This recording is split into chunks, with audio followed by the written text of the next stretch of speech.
Olá, está no ar o Sem Arrodeio, podcast aqui da rede ANC. Aqui comigo, Felipe Klisman, jornalista aqui da rede ANC, e João Paulo Bandeira, cientista político e doutor em ciências sociais. Vamos lá, pessoal? Oi, Felipe, Sueli, vocês que nos acompanham aqui pela rede ANC. A gente começa o programa de hoje falando sobre esse fato que aconteceu nesta sexta-feira, que foi a operação da Polícia Federal. Inclusive, achei fantástico o nome, Operação Galho Fraco.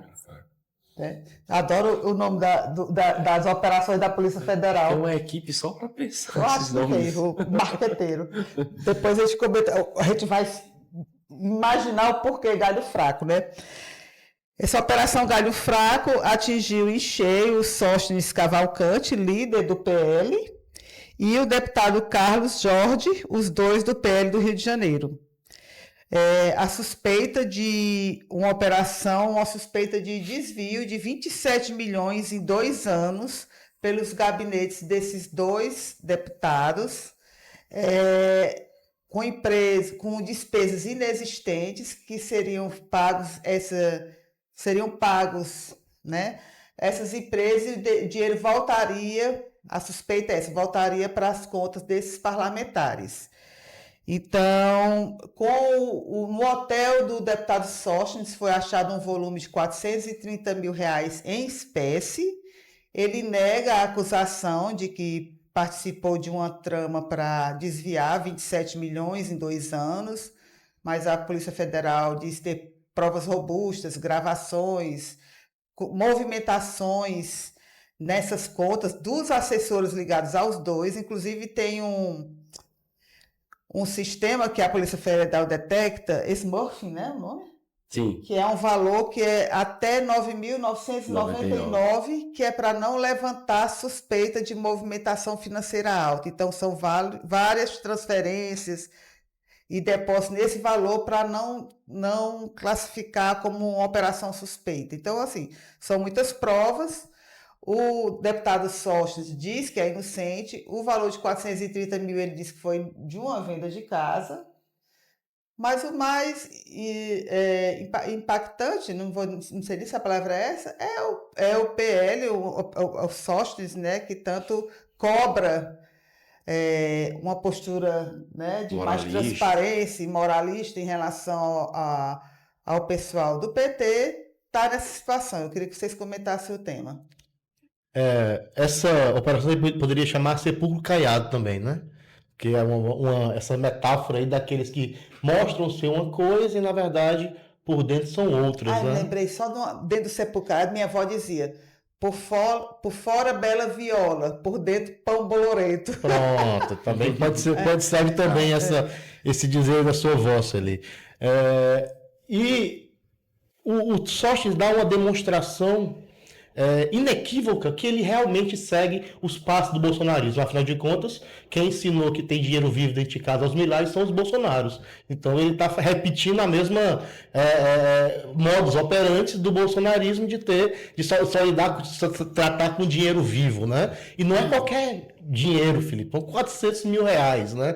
Bom, é justificativo, não esqueci de depositar. Não, e é o seguinte, ele disse que foi a venda de um apartamento, só que tem um detalhe. Em 2022, quando ele vai prestar contas à Justiça Federal sobre os bens dele para poder se candidatar, era um patrimônio irrisório.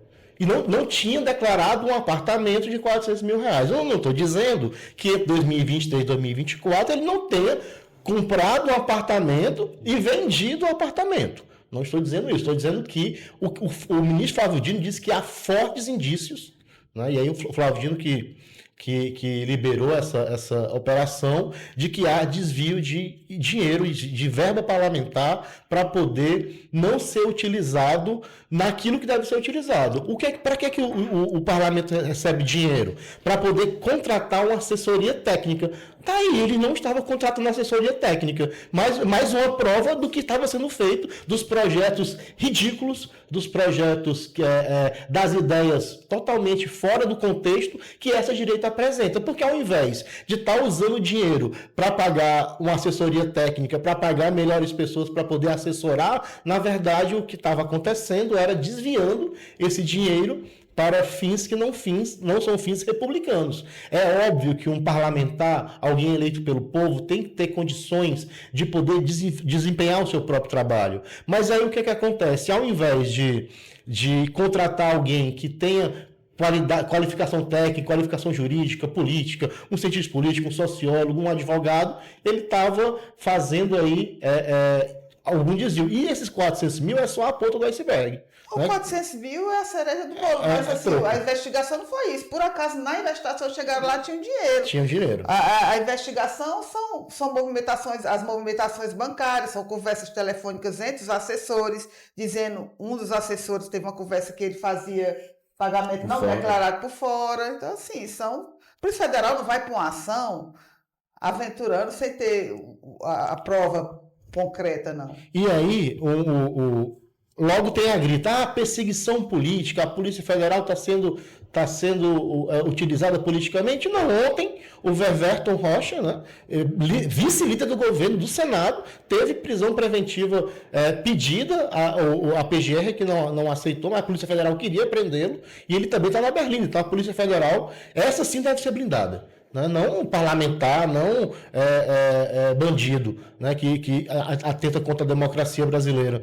Então, a Polícia Federal, ela tanto está indo atrás dos aliados do governo, caiu segundo o homem do Ministério da Previdência Social. Então, a polícia está fazendo o seu trabalho, e agora foi a vez do Sóstenes e do Carlos Jordi, que também já está se vitimizando nas redes, mas a verdade é que esse discurso, que é muito sustentado de que a corrupção é com os outros, ele mostra que quem muito fala da corrupção pratica ela caladinho, e o Sóstenes Cavalcanti já foi abandonado pelo Hugo Mota. Ele deu uma entrevista também agora na sexta-feira que diz que tem que ser apurado. As pessoas, claro que fica aquele negócio de corporativismo, mas ninguém está mais querendo segurar na mão do Sóstenes, porque isso é do Sóstenes, porque ele, junto com o seu padrinho político, né, Silas Malafaia, então é uma dupla. O Sóstenes alonga manos do Silas Malafaia no Congresso Nacional, na parte política.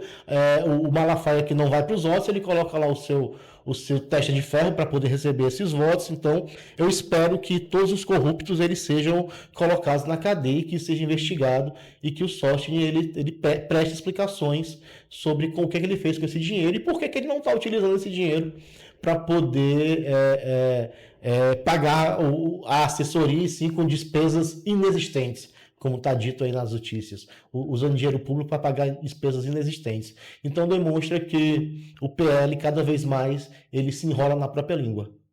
É porque, para o pessoal mais à direita, só existe corrupção no PT. Sim. Então, quando um fato é envolvendo alguém do PT, é corrupção. E quando é envolvendo eles, é perseguição. Com a mesma polícia, que então assim... Eu estou igual aquela música do Cazuza, eu quero uma ideologia, eu quero uma para viver, sabe? Porque não tem condições, não tem condições. Mas essa que é a questão, o dinheiro público, né, ele sendo utilizado sem ser para o bem da democracia. Né? Então, o Sóstenes, ele demonstra que ele diz que quer uma anistia, acabou de passar uma dosimetria com o apoio dele, né? com o apoio do PL, e aí a gente fica pensando, é por isso que na Câmara saem projetos tão ruins da Câmara, como o último que saiu, a gente vai já falar sobre ele, que teve que ser muitas vezes, aliás, os últimos 2 ou 3 projetos que sempre chegam no Senado, o Senado tem que consertar. Agora a gente sabe por que porque o dinheiro que era para ser gasto com o assessor está sendo gasto com outra coisa. Pronto, vamos para o PL da dosimetria que o Senado aprovou.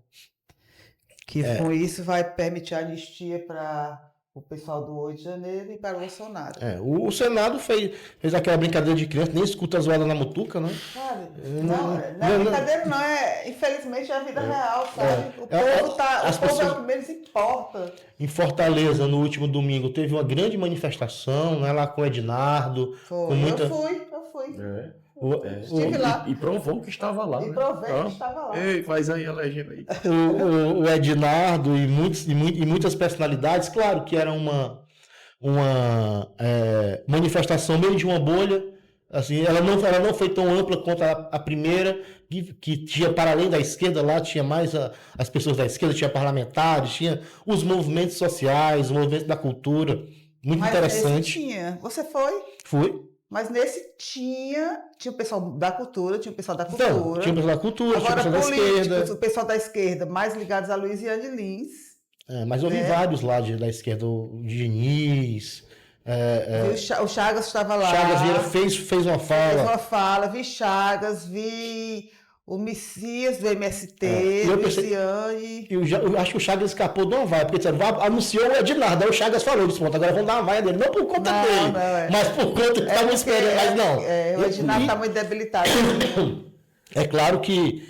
Mas ele fez um discurso bacana, o Chagas. Foi sim, ele não foi... defenestrado, não, foi. Não, foi um discurso bacana e fez um apelo importante que é para as pessoas não se mobilizarem só nas ruas, a mobilização também ser nas redes sociais, né? Porque é um jogo muito pesado nas redes sociais. Eu acho que essa é a importância do domingo. Eu penso que essa foi a importância do domingo.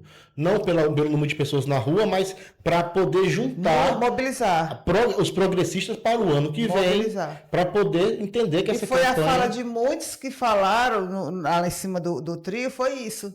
Da importância de tentar construir essa bancada progressista diante dessa ameaça que está por vir em 2026. E qual é a ameaça?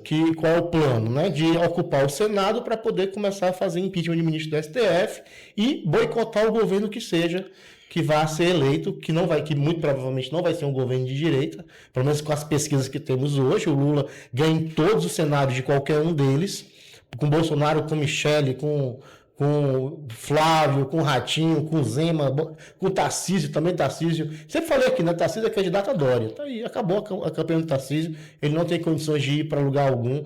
Portanto, o mercado financeiro está chorando, porque o Tarcísio vai ter que se contentar com o Flávio Bolsonaro, ou até mesmo com um Ratinho Júnior, ou com esse Ratinho Zema, né? Que também vai ser uma chapa bem interessante. Mas, quanto à questão do PL da dosimetria, ele sai da Câmara com uma inconstitucionalidade. Afinal de contas, ele reduzia a pena de gente que cometia estupro. Estupro não, porque menos crimes hediondos. Mas qualquer outro tipo de crime, a pena também ia ser reduzida. Então, e chega no Senado, chega na CCJ e sai de lá com duas... tecnias, né? E a mais grave é a que foi assinada por Sérgio Moro, que fez uma emenda de redação, porque se chega da Câmara no Senado e muda o mérito, tem que voltar para a Câmara. Só que o que eles fizeram? Fizeram uma emenda de redação. Né? Nessa emenda de redação, nós não mudamos o mérito, mas é claro que mudou o mérito. Na que vinha da Câmara dizia que para vários crimes, não especificava que crimes eram aqueles que seria reduzido para 1/6 a progressão de regime, a progressão da pena. E aí no Senado foi apenas por 8 de janeiro. Então houve uma mudança de mérito, não foi apenas uma mudança de redação. E além do mais, que é inconstitucional. Né? Essa dosimetria é inconstitucional. E aí teve um acordo do Jacques Wagner, e aí um acordo não de mérito, mas um acordo de procedimento para poder votar os impostos de bilionários, BETs, né? Os BBBs, né? Os bilionários, as BETs e os bancos. E as Big Techs, né? Então eles fazem o quê? O Wagner ele foi reprimido publicamente pela Gleisi Hoffmann, né? Pelo próprio presidente da República, que disse que não estava sabendo de acordo algum.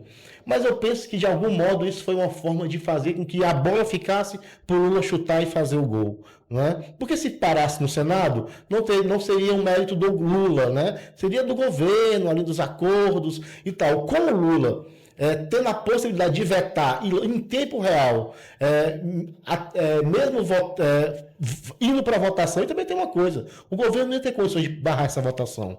Quanto essa votação saísse mais rápido, melhor, para poder ter uma solução final para essa questão. Portanto, quando há a votação, o PL passa na CCJ, vai para o Senado, é tem a votação lá, e aí, surpreendente não é ter sido votado, surpreendente não é ter passado, surpreendente é ter o voto do Cid Gomes. Né? Se tivesse um prêmio, o bolsonarista revelação da rodada, eu dava para o Cid Gomes, porque até agora ele não explicou. Aliás, ele até tentou dar uma explicação e a explicação dele foi muito ruim. Ele disse, não, é porque temos que acabar com essa polarização. Que polarização? Aqueles que concordam com a democracia e que concordam com a ditadura? Então, ele tomou um lado dessa polarização. Pronto, olha, isso aí que ele está falando, professor, é porque os senadores cearenses, o Eduardo Girão votou sim pelo PL da anistia, claro, né? Era esperado, que é uma posição que é muito clara dele.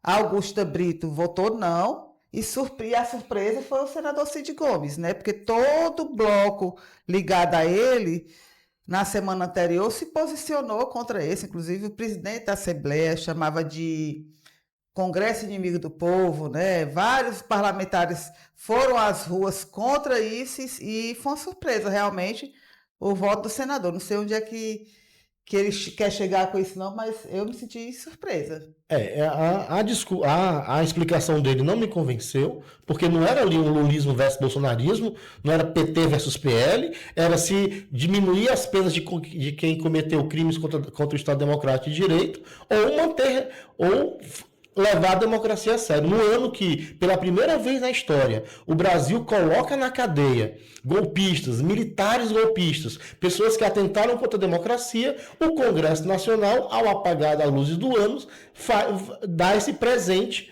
para repetir a mesma velha história, né? Lembrando uma fala do Machado de Assis, que a gente troca de roupa sem trocar de pele. Mudamos para permanecer os mesmos. Então, parece que é uma repetição disso. Então, o Congresso Nacional, e aí com o voto do Cid Gomes, que eu penso que ele deveria ter, deve ter um motivo muito forte. Né? Eu até me lembrei, você falando aí da coisa, eu me lembrei de uma entrevista que ele deu, não sei onde, falando sobre o posicionamento do Ciro, de essa aproximação com bolsonaristas, sim. E ele dizia, onde essa extrema-direita tivesse, ele ia para o outro lado. Lembra dessa fala? Sim. Mais ou menos nesse sentido? E tem uma foto dele muito interessante, conversando com o Eduardo Girão, talvez conversando ali sobre um convencimento. O que importa é que o Cid foi convencido e ele votou. Ele colocou a marca dele no PL de dosimetria, que é uma anistia disfarçada, que não tem nada a ver com polarização. Essa história de polarização é uma desculpa muitas vezes usada para poder justificar o injustificável. Que vai continuar polarizado do mesmo jeito. Vai ser, e não é só uma polarização, são multipolarizações. Existe sim a polarização entre progressistas, mas existem outras polarizações, entre quem come e quem não come, entre quem trabalha e quem explora o trabalho, entre quem comete violência contra as mulheres, violência e defende as mulheres. Então, são multipolarizações, não é só uma polarização. Claro que a gente temos essa, que o próprio Lula falou, é um Ceará e Fortaleza. Mas não é isso, política não é isso. Política não pode ser isso. Né? Até porque não dá para dizer, olha, a sociedade é dividida em dois flancos. Não é só dividida em dois flancos.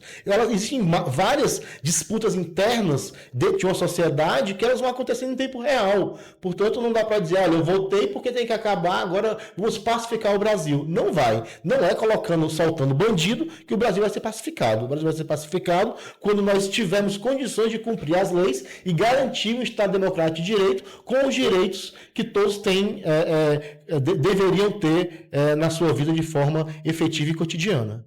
E aí, Felipe? Podemos ir aqui para o Ceará? Você não vai falar nada? Você não vai comentar nada sobre isso? Felipe está fim de ano prestando atenção. Não prometei nada, atenção. Não, só nós dois aqui, você fica bem caladinho aí, só na vez que pegar o fumo. Estou aqui guardando aqui os comentários aqui para o cenário cearense, tem muita coisa para falar. Então vamos agora, vamos voltar para o cenário cearense ainda não, vamos mais continuar lá para o Brasil, para os Estados Unidos. Né? Onde estão Eduardo Bolsonaro e Alexandre Ramagem, né? O Eduardo Bolsonaro, os dois tiveram os mandatos cassados essa semana pela mesa diretora da Câmara dos Deputados. O Eduardo Bolsonaro, por faltas, ele faltou 63 das 78 sessões realizadas, e o Alexandre Ramagem, ele foi cassado por envolvimento na trama golpista, na qual ele foi condenado a 16 anos. Mais uma patuscada da Câmara Federal. Afinal de contas, o Eduardo Bolsonaro não foi caçado porque ele foi para os Estados Unidos, ele estava tramando contra o Brasil, ele conseguiu uma lei magnífica que foi revogada já contra o Alexandre de Moraes, que conseguiu as tarifas, não foi por nada disso. Foi só por falta. Foi por falta. Então, a Câmara permitiu, né, que alguém que não... E aí tem um problema. Se o ICE pegá-lo, ele volta para cá e vai ser preso. Né? Então, ele já deve estar com medo lá do ICE por conta que a polícia de imigração do Trump, que persegue as pessoas na rua, tanto ele quanto o Ramagem. Né? O Ramagem também por uma questão que não tinha o que fazer, já tinha transitado e julgado, já é uma questão pacificada no Supremo Tribunal, que ele deveria perder o mandato, mas a Câmara demonstra mais uma vez que o seu presidente ele tem um lado, é o lado bolsonarista, e ele está fazendo de tudo para poder beneficiar esse grupo, como já falamos aqui na semana passada. Ele age de forma muito enérgica contra os progressistas, contra a esquerda, mas quando é para acarinhar o bolsonarismo, ele não tem nenhum problema em fazê-lo, embora ele já tenha saltado a mão do Sóstenes hoje, na sexta-feira, por conta daquilo que nós já acabamos de discutir. Essa postura da Câmara só alimenta, né, infelizmente, esse olhar que as pessoas têm sobre a Câmara Federal, de que lá não há, a maioria dos que lá não estão preocupados com os interesses, com a opinião pública, né, com o que as pessoas estão dizendo nas redes sociais, mas, na verdade, estão preocupados em se protegerem, para os amigos atender o lobby deles. Atender os lobbies, para os amigos todos, para os inimigos da lei. Então, é nessa toada que o ano vai terminando, né, com esse presente que o Congresso Nacional dá para o povo brasileiro, que é libertar, que é diminuir as penas daqueles que pela primeira vez na história do Brasil foram julgados por atentar contra o Estado Democrático de Direito. Então é lamentável que o Poder Legislativo, tão fundamental, é lamentável que o Congresso Nacional, uma conquista da civilização brasileira, o Parlamento, uma conquista da civilização ocidental, seja tratado de forma tão desrespeitosa e desdenhosa por esses senhores que por conta do dinheiro que têm, acabam sendo eleitos, e quando chegam lá, eles não sabem o que fazer. Aliás, sabem sim o que fazer, que é se dar bem, que é trocar favores, que é fazer tráfico de influência. E, como foi dito, votaram sem ler o PL da 2003. Imagina, você imaginar que tem um deputado que vota sem ler. Isso é muito comum, viu? Pois é, isso é muito comum. Isso é tão comum de você chegar para fazer uma entrevista com um deputado sobre o projeto dele e ele ter que perguntar para o assessor o que é. Por isso que não tem mais concurso público.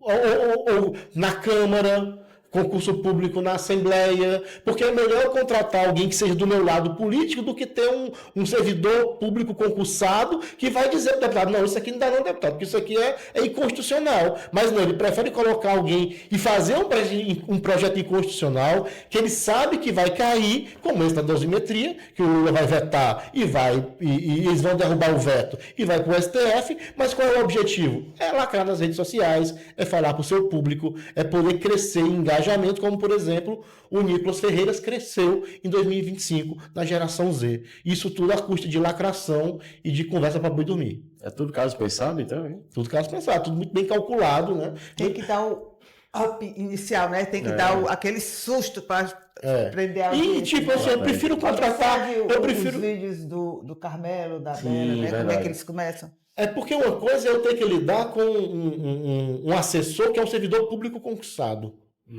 Outra coisa é eu lidar com um assessor que depende das minhas graças para poder estar ali. Né? Então é isso que acontece e demonstra por que o parlamento brasileiro ele é tão fraco, né? Ele é tão ruim, porque ele está sendo ocupado por pessoas, não apenas do governo, e Maquiavel já dizia isso, uma das maiores habilidades que um príncipe pode ter é saber escolher os seus aliados, os seus secretários, não trazer ao pé de si aduladores. Os caras fazem o contrário, eles contratam os piores e quanto mais adulador, melhor estar lá perto, porque se você não é adulador, você vai ser escanteado, você não vai ser chamado, você não vai ser convidado para poder participar de um mandato. Olha, eu lembro que antes de eu entrar no serviço público, quantas vezes eu andava na Assembleia com currículo entregando de gabinete em gabinete, nunca fui chamado para uma entrevista. Nesse meio tempo, passei no mestrado, passei no doutorado, passei no concurso público. Então não é uma questão de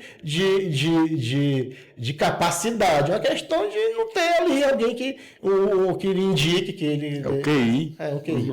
É uma pena, mas infelizmente, não estou dizendo que são todos que fazem isso. Existem parlamentares que têm uma assessoria excelente, que têm grandes técnicos ao seu lado, mas infelizmente é uma minoria. E aí, Felipe, agora? Vamos lá. Em relação às declarações que a gente tem observado, muitos políticos, até da própria direita, falam também que esse é o pior congresso da história. Sim. Vocês acham que eles falam isso em relação à intencionalidade mesmo, ou em relação à técnica?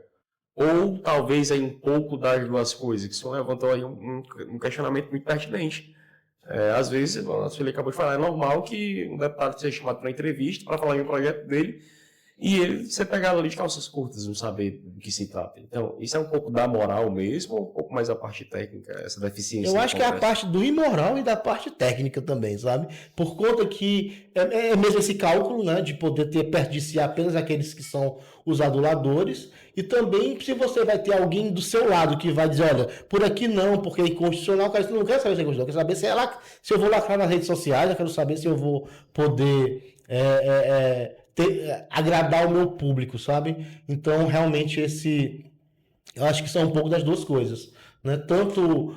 Porque o parlamentar, ele pode não saber. O que ele não pode não ter ao seu lado, tendo dinheiro para fazer isso, pessoas capazes de auxiliá-lo, né? O grande exemplo disso é o Lula, né? Ele nunca teve diploma universitário, hoje em dia é doutor honoris causa em muitas universidades, mas ele sempre se cercou de intelectuais, ele sempre se cercou de políticos habilidosos, tinha ali o Zé Disseu, tinha ali um Guido Mantega, tinha ali um pensador, tinha ali alguém da universidade, e aí ele foi aprendendo. Então, claro que não podemos ser elitistas, qualquer um pode ser deputado, qualquer um que o povo queira pode ser deputado, mas uma vez lá ele deveria usar o dinheiro público para poder melhorar o seu mandato e não apenas ficar fazendo oba-oba em rede social ou pior, ficar só retroalimentando o seu mandato com as famosas rachadinhas, né?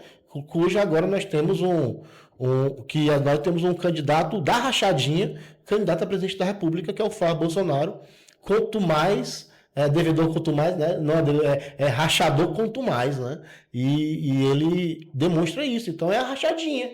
Eu conheço um sujeito que disse que trabalhava para um determinado deputado há muitos anos atrás, que a função dele era saber o clipe dos jogos do Flamengo, né? Para saber se o Flamengo está vindo bem, se o Flamengo está vindo ruim. E aí ele avisava para o deputado bater esse debate lá com os seus amigos na mesa do bar. Ele me dizia isso, que o trabalho dele era fazer um clipe sobre as notícias do Flamengo. Eu sei qual deputado você está falando. Não precisa dizer não, Zé. Não vou dizer não. Não, peraí. Mas eu tenho certeza que eu sei quem é. Corta, Zé. Corte não, eu não falei o nome de ninguém. Mas eu sei quem é. Do século passado. Mas esse mesmo aí do clipe era o que segurava a prancha para a pessoa ir lá e surfar na Praia do Futuro. É o mesmo, tenho certeza. Não dê mais muita dica não, o pessoal de casa vai já saber. Ele vai chegar no deputado. Mas essa história de parlamentar... as assembleias tiveram muitas restrições no que é possível legislar, né? Porque Sim. Não pode legislar, não pode criar lei que vá criar despesa para iniciativa privada. Ainda bem, né? Para o público já pensou, se pudesse. Não pode invadir competência do executivo, né? E assim, eu acho que a questão, na minha opinião, não é só as limitações, restrições no poder de legislar. Eu acho que quando se fala que o Congresso hoje, estou falando agora no Congresso, é o pior Congresso, eu falo nem na questão da elaboração de leis, é de não representar a quem eles deveriam estar representando lá, que é o povo. Entendeu? Concordo contigo, Sueli. Então, se eles não estão lá, claro que nada é unânime, nós temos, graças a Deus, algumas exceções, mas eles não estão lá representando os interesses do povo. Basta olhar as coisas que eles vão atropelando, atropelando, atropelando. Então, eu acho que o Congresso Inimigo do Povo, ou o pior Congresso, é nisso.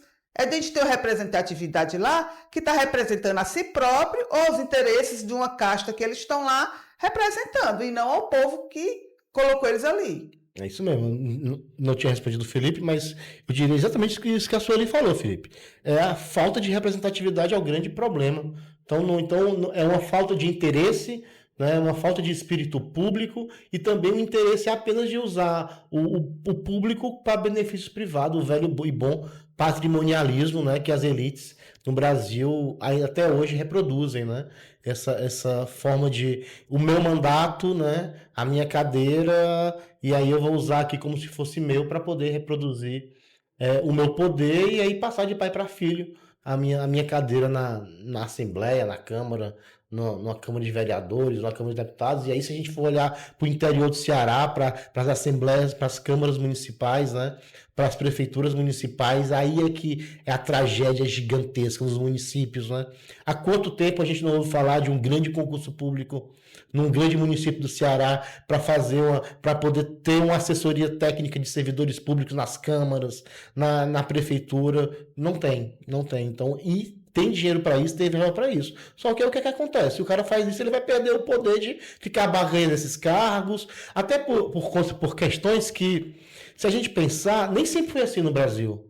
Né? Nos anos 50, nos anos 60, o parlamentar ia de bonde para a Câmara no Rio de Janeiro, né? Ele tinha uma assessoria técnica compartilhada, né? Não tinha que ter cada um ter o seu assessor. Aí tem aquela coisa, porque não é por número de assessores, ele recebe uma verba. Se ele não gasta uma verba, ele faz o quê? Aí se ele não usa todo, ele começa a trocar com os amigos.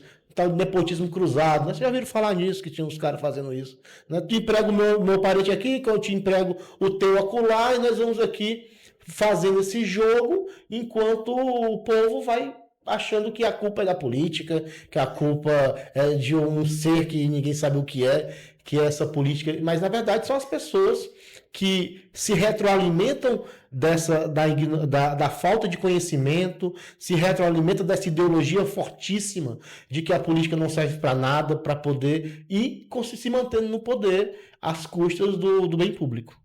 Pois é, por isso a importância que as pessoas pensem. Eu não gosto desse termo pobre de direita, sabe? Eu acho assim pejorativo, mas eu acho que as pessoas têm que pensar que tipo de pessoa vai lhe representar. Você acha que um mega pessoa do agro, um multimilionário, ele vai estar lá no Congresso Nacional defendendo um pobre? Dificilmente. Assim, veja a história dessa pessoa. O que é que essa pessoa defende? O que é que essa pessoa faz? Porque com dinheiro hoje, todo mundo chega no poder, né? Todo mundo consegue comprar mandato. Sim. E estando lá, é uma carta branca que você está dando para ele. Ele vai lhe representar? É isso. Daí o que a gente está vendo, o Congresso passou o ano inteiro só votando contra o povo. As pautas importantes para o povo não estão na pauta do Congresso. E por que o povo é assim? Porque ele é mantido assim. Mesmo não pode dizer que a culpa as pessoas. O que é que a sociedade cria? É isso, a sociedade da ideologia, a sociedade da competição, uma sociedade que não permite que as pessoas pensem por si próprias, uma sociedade que oprime o trabalhador numa escala 6x1, uma sociedade que cala sempre, que aquele que pensa divergente, ele não vai ter espaço para falar, e mesmo nas redes sociais isso não acontece, porque os algoritmos vão lá e lhe bloqueiam. Então como é que o cidadão comum que pega lá um ônibus de manhã e passa na jornada 6x1 e volta de noite e mal consegue ver os filhos e o dinheiro não dá para poder comer e ele não consegue sobreviver com o suor do próprio rosto? Então isso para um cristão é uma coisa muito estranha, porque ele aprendeu que ele com o suor do rosto dele ele ia comer, ele sua o dia inteiro e ele não come. Então como é que nós vamos querer que essas pessoas acordem e entendam que tem que tirar esses bandidos, esses pilantras do poder? Não tem. Então, e aí é que o lobo império de Cordeiro se se apropria, outra metáfora boa lá pro sócio, né? Ele vai lá e se apropria, ele Discurso, né? ele se adequa a essas circunstâncias, né? As circunstâncias de como as pessoas não estão aí. Existe sim uma parte da sociedade muito politizada, mas outra parte não, né? Tem uma imensa maioria, a maioria silenciosa, essa que não está nas redes, essa que não está assistindo o Sem Arrudeio, ela está, e é ampla a maioria. Então essas pessoas precisam de, dentro de um processo político de longo prazo, que passa por educação política, por educação cidadã, por uma formação da sociedade inteira, para que a longo prazo a gente consiga, não tem saída de curto prazo, e que não se iludam. Quem promete saída de curto prazo, saída rápida para problemas complexos, está faltando com a verdade. Vamos para o Senado? Disputa do Senado será? Vamos lá. Podemos passar? Sim, sim. Nessa última semana, o Guimarães deu uma entrevista ao jornal O Povo, em Brasília, dizendo que o PT Nacional não abre mão da candidatura dele ao Senado, né? O líder do PSB na Assembleia, entrevista aqui ao Felipe, o líder do PSB na Assembleia, que é o deputado Marcos Sobreira, disse que eles tiveram uma reunião com o Cid Gomes, a bancada, e que todos respeitam o deputado federal Júnior Mano, que é o pretenso indicado de Cid a candidato ao Senado, que a bancada do PSB respeita, mas que a bancada do PSB quer Cid Gomes, considera que Cid Gomes é o melhor nome do partido para essa disputa. E o Daniel Oliveira, também em entrevista ao Felipe, comparou o volume de investimentos que, enquanto Eunício foi senador, trouxe ao Ceará com os demais, apresentou um volume muito maior e disse que era questão de justiça colocar o nome de Eunício como esse candidato ao Senado. E nessa mesma entrevista ele citou o nome da vice-governadora, que é do MDB, que deverá ter todo o apoio do MDB, segundo o Daniel Oliveira, para ser candidato a deputado federal. Como é que você vê esse jogo para ocupar? São 2 vagas para o Senado. Como é que esse jogo aí dentro desses grupos de aliados atrás de conquistar isso aí? A gente falou aqui PT, PSB e MDB. Estão todos no bolo só. E esquecemos o PP. Não, o PP não, o PR. Que é o republicano do Chiquinho. Do Chiquinho Feitosa, né? Que na semana passada estava comemorando ter pontuado aí. Isso. Então, pesquisa. O que é que nós temos de concreto? Que temos 2 vagas e o jogo está aberto.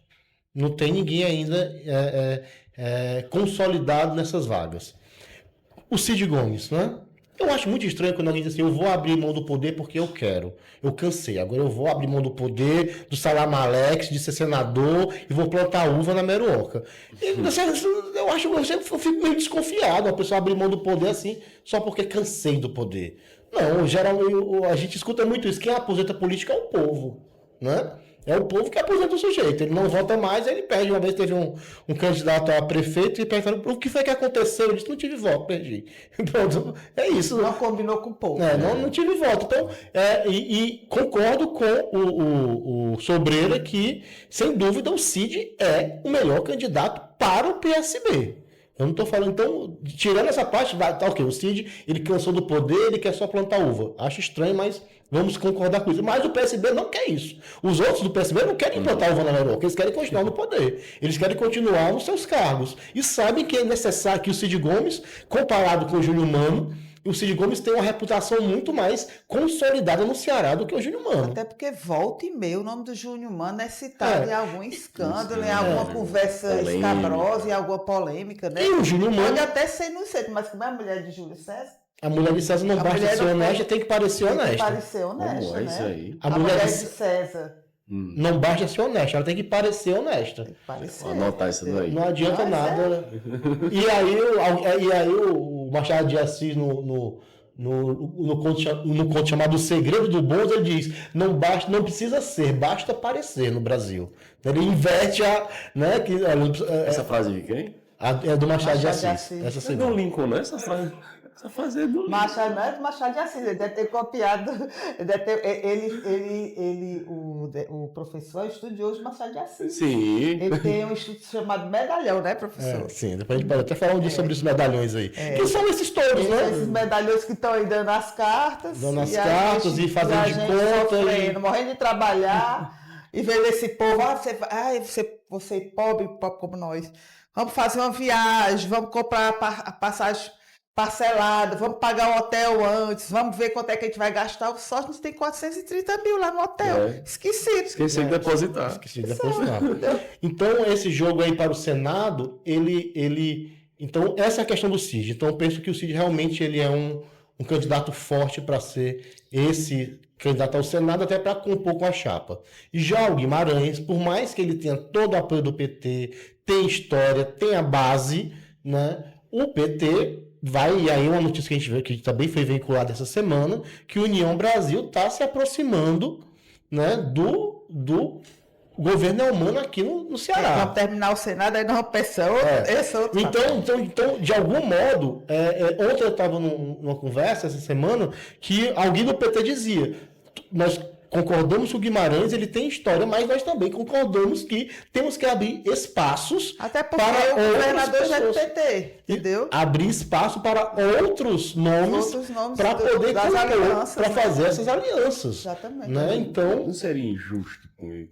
Mas a política não é uma questão apenas. Não é de justiça. É composição, fortalecer uma chapa com uma disputa dura. Não é a ética, não é a ética dos evangelhos. Se você for querer usar o sermão da montanha na política, você vai perder. Então, a política, lá na história de Florença, o Maquiavel diz, olha, se você quer ir se o seu caminho é o caminho do céu, não vá para a política, porque a política é o caminho do poder. E às vezes no caminho do poder você vai ter que dizer para o seu aliado, é justo, você tem história, mas nesse momento quem vai ser o candidato é o outro, porque ele vai ajudar a compor com o fulano de tal, porque se a gente não compuser com esse fulano de tal, ele vai fortalecer a chapa do nosso adversário. E você vai ter que entender. Mano, então chora embaixo da cama, remoa e depois volte sorrindo para poder fazer a campanha. Para fazer a campanha todo mundo junto. Então, exatamente. Eu penso que por mais fosse. Então, claro que nós sabemos que no Ceará, e sempre foi assim, né? A política nacional é que acaba determinando o que acontece aqui no Estado, né? Mas, se é assim mesmo. Mas aí também tem uma outra questão que eu acho que pode pender para o lado do Guimarães. É essa história de fortalecer o Senado.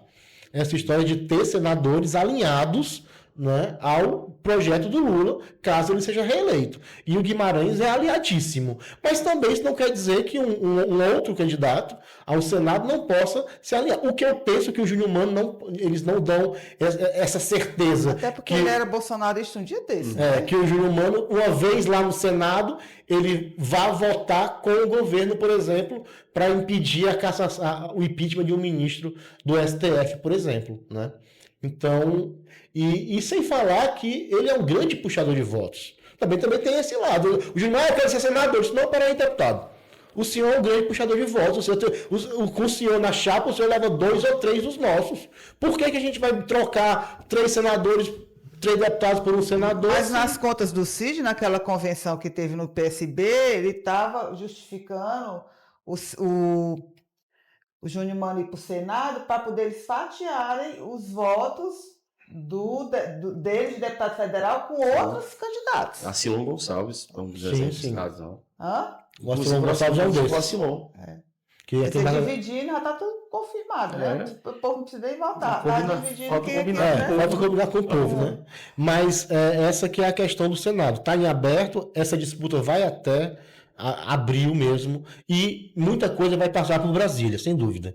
Brasília vai ter uma grande força, mas não apenas o querer do PT. O PT não está sozinho, é coalizão. E principalmente nesse cenário, de que se tiver aqui realmente uma candidatura, como a do Ciro Gomes, com PL ou sem PL, forte, né? Ou se não se compuser no primeiro turno, vão compor no segundo, e é necessário ter uma aliança forte aqui no Ceará para poder tanto eleger os 2 senadores progressistas, como também reeleger o governador Eumano, que também é fundamental, e também, porque aqui no Ceará tem 2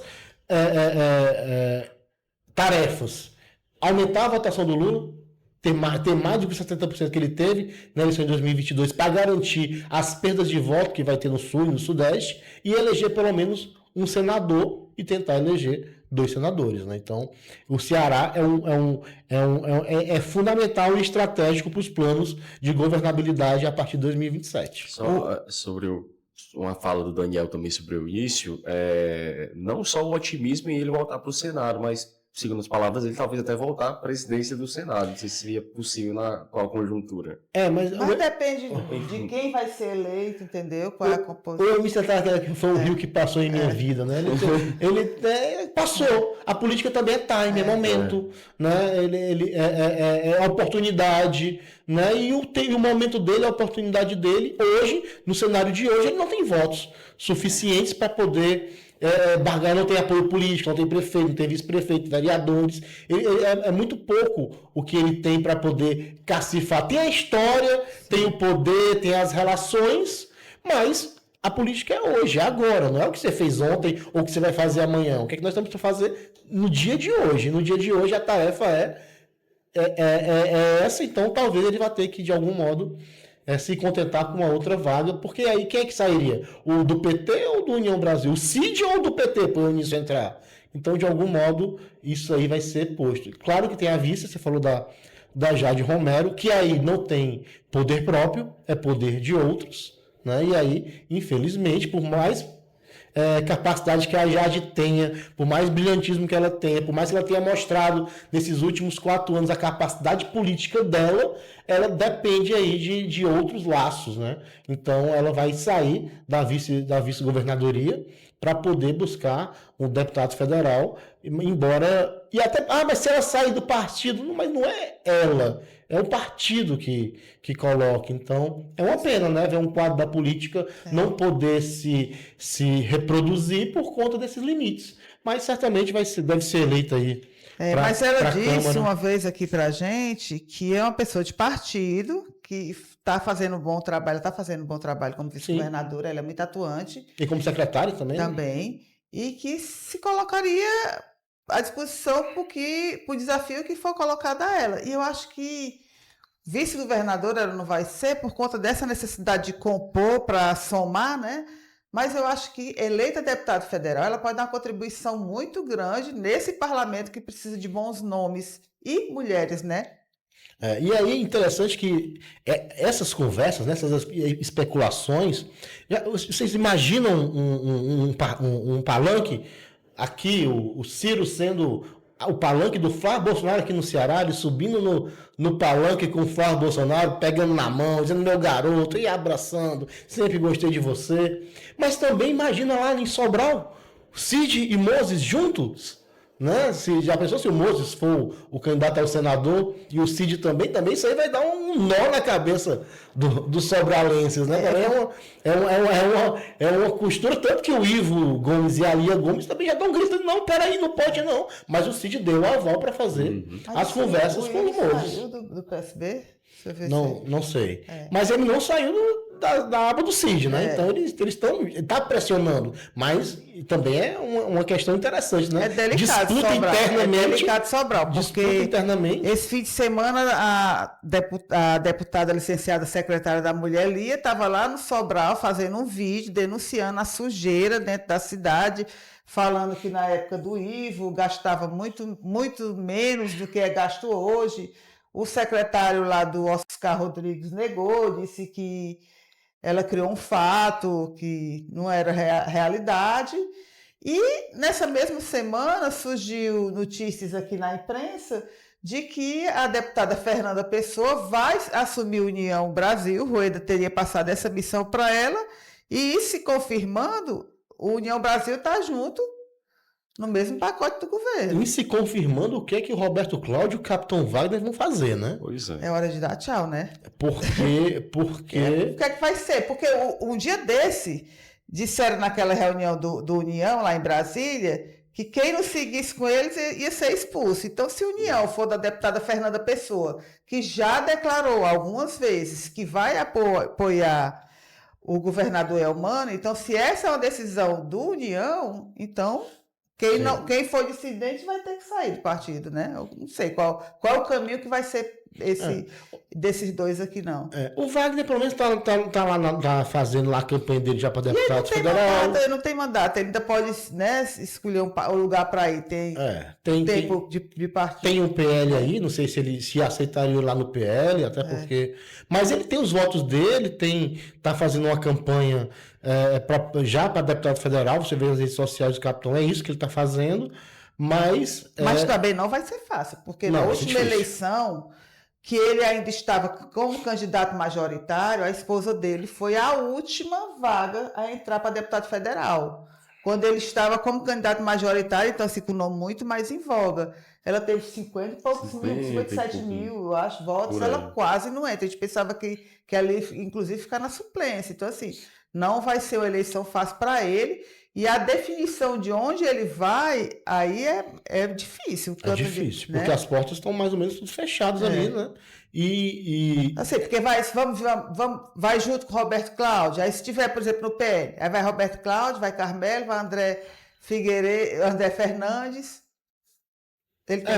Mas eles não vão ter espaços, porque, tipo, 2028, alguém tem dúvida se o Ciro, governador, o candidato não é Roberto Cláudio, o prefeito? Né? Porque o candidato não é o candidato do PL agora, porque eles não têm idade. Eles estão esperando chegar a idade para poder ser candidato a governador.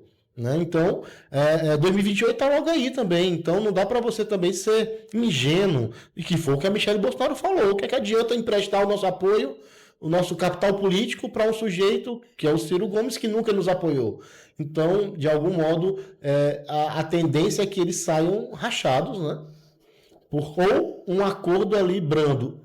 Também pode ser que dê uma reviravolta e o PL acabe apoiando o Ciro, mas aí já sem União Brasil, que se confirmar a notícia que a deputada Fernanda Pessoa vai ser a presidente do partido aqui, ela é alinhada ao El Humano, e inclusive tem uma vaga de senador prometida aí para o Moses Rodrigues, né? Então, que a gente estava falando dessa chapa inusitada, Cid e Moses abraçados lá no Jaibaras, no Beco do Cotovelo, fazendo campanha juntos. Vai ser interessante ver. Eu queria resgatar um posicionamento do presidente da Assembleia, deputado Romualdo de Guerra, que essa semana disse que a direita está esfacelada e que com isso Eumano de Freitas ganha no primeiro turno.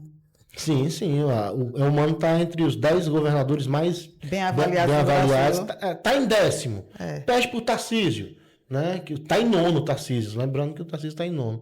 Mas ele tem 55% de avaliação. Então, isso hoje, se não atacar de tudo que é jeito, né? A eleição ainda é muito distante da cabeça da maioria das pessoas. Então, isso aí é um piso. Embora tenha tido uma pesquisa. Pois é, eu quero falar dentro disso aqui. Pronto, ele está com 55% de avaliação, né? Bem avaliado, 55% de avaliação. Aí vamos na fala do presidente da Assembleia. Sim. A direita está esfacelada. Está fragmentada e está perdida porque o que eles tinham... Nós escutamos aqui muitas pessoas da direita conversando aqui conosco, vieram aqui, todos tinham um único discurso. Estamos juntos e vamos marchar juntos. Mas pronto, aí vamos lá. O Mano tem 55%. A direita está esfacelada. Então, como é que justifica esses dois fatos, pesquisas que mostram que Ciro Gomes está na frente? Porque, não estou duvidando da veracidade de pesquisas, mas Ciro Gomes, ele deu um mergulho. A gente não vê mais Ciro Gomes nas redes sociais, não vê mais essa movimentação, houve um recuo. Michelle Bolsonaro, há mais ou menos 20 dias, no fim de novembro, veio aqui e disse que o PL não deve ir com quem fala mal de Bolsonaro e tudo. Teve aquela reviravolta todinha, teve a reunião com os filhos e ficou mantido. O PL recuou e não ia apoiar o Ciro Gomes. Então, se o PL não está com o Ciro Gomes, se a direita está desfacelada, o que é que justifica esse aumento que está sendo colocado nessas pesquisas? Uma pesquisa, nessa época do ano, né, ainda um ano da eleição, em pleno dezembro, pessoas preocupadas com a ceia de Natal, ela mais demonstra uma opinião pública daquele momento do que uma perspectiva eleitoral. Pode ser que no dia que tenha feito a pesquisa, as pessoas tenham tido uma notícia ruim sobre o governador, tenham sentido alguma alguma coisa que piorou na sua vida, tenha visto um dado, e aí fez com que naquele momento a opinião sobre o governador baixasse um pouco, e aí ele vai pensar, e aí tem o Ciro Gomes, que tem o recall, tem a história dele, né? O Ciro é aquele caso que o nome já é maior do que o homem. Mas nas últimas eleições, como ele mesmo falou, Ciro Gomes, o apoio dele foi declinante. Mas aí para presidente dentro de uma circunstância muito específica desse Lula versus Bolsonaro. Apoio aqui no estado, a candidatura do Sarto. Sim, o prefeito, que ele disse que quando entrou foi declinante. Terminou de matar. Mas aí no interior do Ceará ele tem uma memória mais consolidada. Então, aí é o nome Ciro Gomes, né? É a marca, é a grife, né? E aí também talvez essa momentânea insatisfação com a vida, né? E aí acaba de algum modo naquele momento, naquele instante. Por isso que não dá para o cara pensar agora acabou, ganhou, não. Tanto que qual é a leitura que eu faço? Que é mais provável o Elmano ser eleito no primeiro turno do que a oposição eleger um governador do Ceará. Também concordo. Isso aí é uma dentro da racionalidade. Do jeito que estão aí agora, né? Do jeito que está, fragmentado, sem saber. Há um ano da eleição, ninguém sabe quem é o candidato. Né? E ninguém sabe quem é que vai estar junto no mesmo palanque. Se esses palanques, porque vai ter uma hora que um vai olhar para o outro e rapaz, vamos ter que se salvar aqui. Alguém vai ter que se salvar. Quem é que a gente vai entregar para salvar os outros? Então, até abril, muita água vai rolar, né? Depois, claro que temos aí janeiro, temos carnaval, depois do carnaval é que as coisas vão se colocar, mas essa fragmentação ela vai levar e mesmo que seja um candidato forte, você vê as pesquisas, como um candidato apoiado pelo Lula no Ceará, ele tem uma chance enorme de ganhar. Né? Então, um governador bem avaliado, que tem prefeitos, que tem uma comunicação acertada, né? Que acertou a comunicação em 2025, que conseguiu fazer os embates, que não foi colocado nas cordas nenhuma vez, embora a oposição tenha batido de forma muito dura, e às vezes críticas muito pertinentes, conseguiu responder à altura, conseguiu dar uma saída. Então, de algum modo, eu vejo que o Elmano entra em 2026 como favorito a eleição em outubro. Claro que pode acontecer que mude tudo, de uma hora para outra. Sueli estava falando a respeito da declaração do Aldigueri, em um outro podcast aqui local, ele chegou a falar que ele até queria que o candidato da oposição fosse o Ciro, porque aí ia ser, segundo as palavras dele, uma campanha bem clara para o eleitor do trabalho contra o ócio. E aí é uma fala que eu jogo aqui pra gente poder repercutir também. Fala de maldade, né? Também às vezes eu acho que não dá pra dizer que o Ciro ele é apenas alguém que não faz nada, né?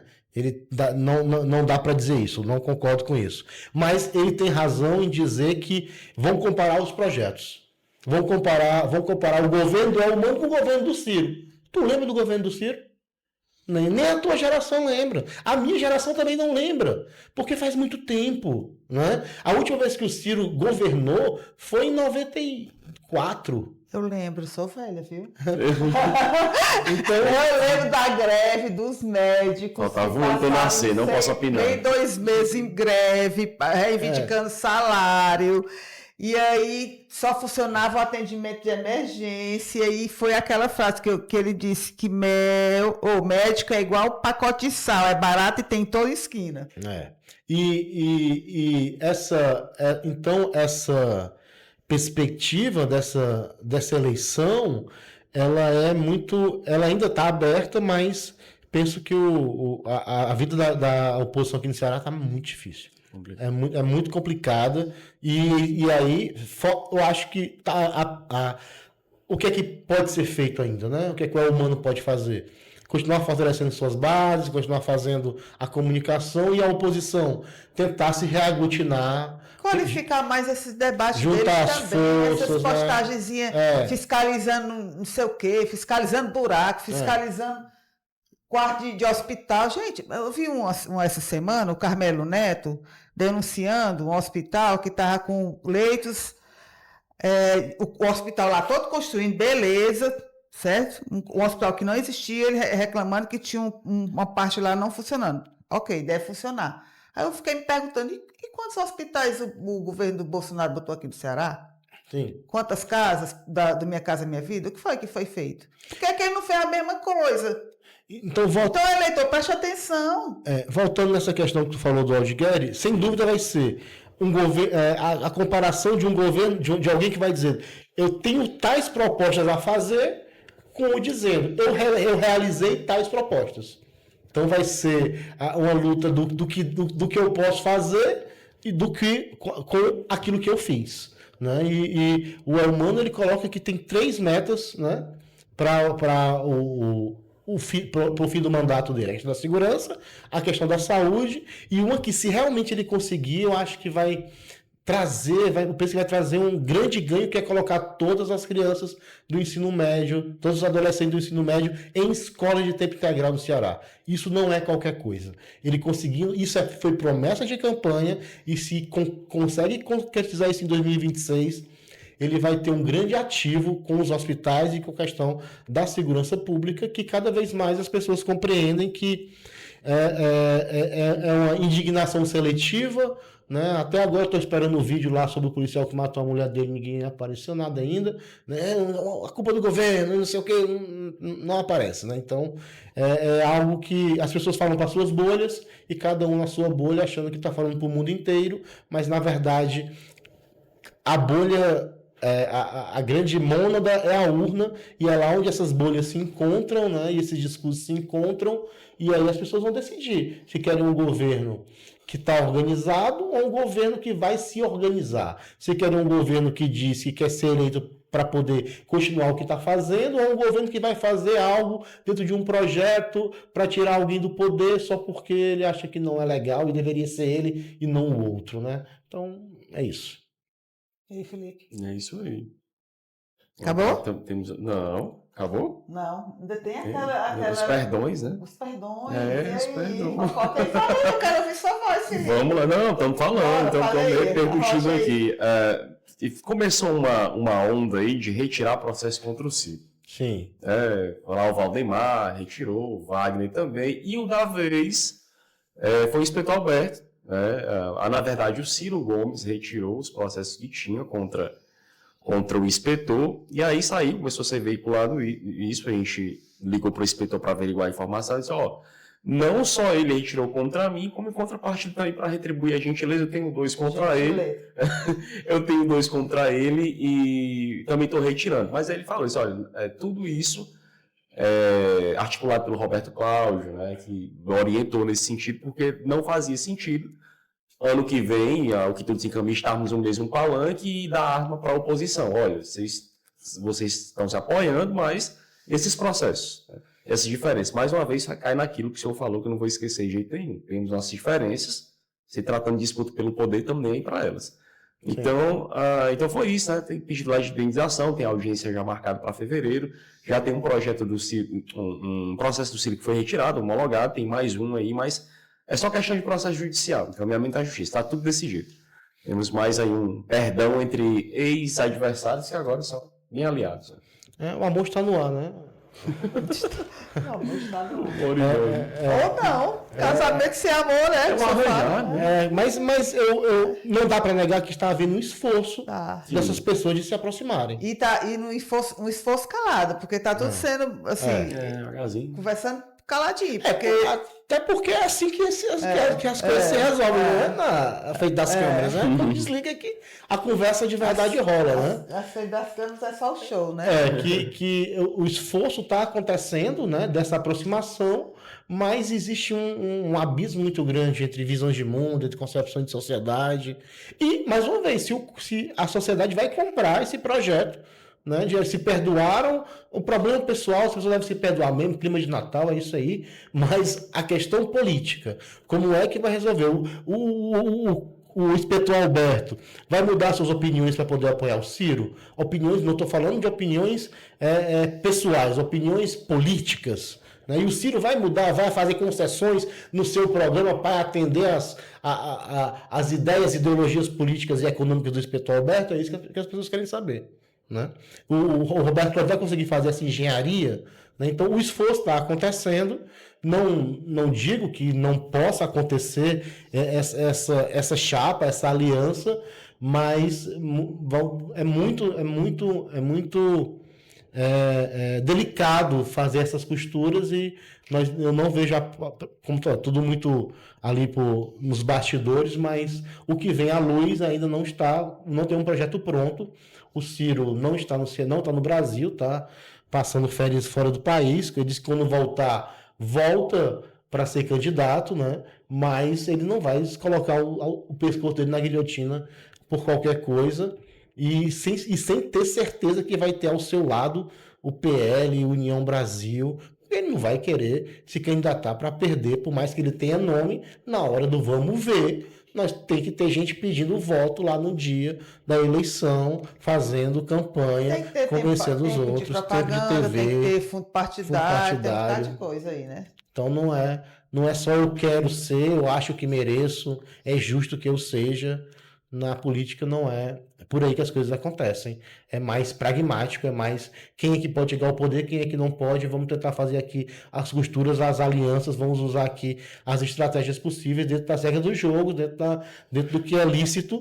É igual a jogar xadrez. Se eu for jogar xadrez com você não vai dizer Felipe, não vou ganhar do João Paulo não, porque ele é meu chapa. Eu não vou dentro das regras. Não, você vai ter que ganhar de mim dentro das regras e se você usar a melhor estratégia, vai ter que ganhar mesmo. É isso que acontece. Pronto. Acabou-se? Acabou-se, né? Foi literalmente sem arrudeio, né? É o nosso penúltimo programa do ano. Penúltimo programa do ano. O próximo é retrospectiva 2025. Vai fazer o balanço dos melhores e piores momentos da política de 2025. Os piores vai ser fácil, né? Vai ter muito assunto, né? Tem muito assunto. É um podcast de 2 horas. De fazendo essa...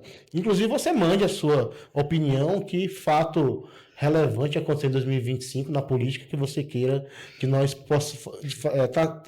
falemos aqui, que nós coloquemos aqui as nossas opiniões sobre o que aconteceu. Aconteceu muita coisa interessante e aí no próximo episódio a gente fala sobre isso. Pronto, fechou. Show. Tchau, Felipe Clima. Tchau, Felipe. Tchau, João Paulo. Até mais. Até a próxima, hein? Serra Rodeu fica por aqui. Até a próxima semana. Nos acompanhe nas redes sociais. YouTube, TV ANC. Spotify, ANC Entrevista.